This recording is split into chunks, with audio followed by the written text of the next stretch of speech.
The Your Credit Matters segment today being brought to you by creditsanitizer.com. You have a credit report, it's wrong. What are you doing about it? Credit Sanitizer has these solutions. How to change your credit card without closing it. A few months ago, a self-employed money nerd friend mentioned how she loved her business cashback card. She could earn 5% cash back in certain categories and 2% on everything else. That's when I realized the business cashback card she was touting was probably a better fit for what another person needed. Last thing, I was hesitant to open another business credit card. Didn't want to close the current card to get a new one. Good news, you can change your credit card without closing it. Here's how. Got to understand why you're doing it. Before you decide to swap cards, know why you want to change your credit card. A couple reasons might include your spending habits have changed.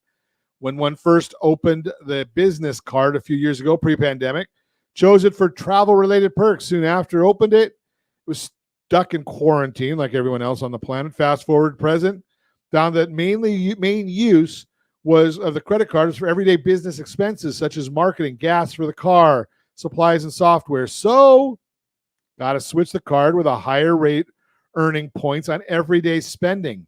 If the card benefits are no longer in line with your needs or spending habits, you want to swap cards. You might want to switch to a travel card, or if you're like others, flat cash back cards might be a better fit.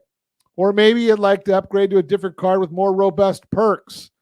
You'll want to save money. If your card comes with annual fees and you don't find yourself tapping into its perks, you might want to downgrade to a card with fewer perks and lower redemption rate. Various reasons. Make the switch.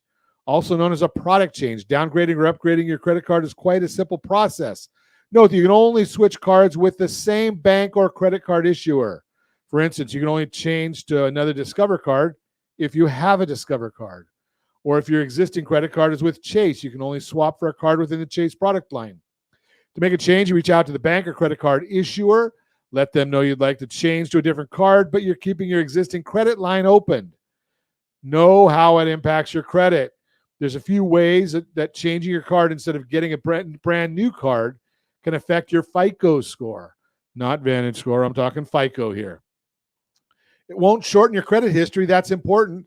When you change cards instead of getting a brand new card, a big advantage is that you won't close your account. In turn, it won't impact the length of your credit history, which is 15% of your FICO score.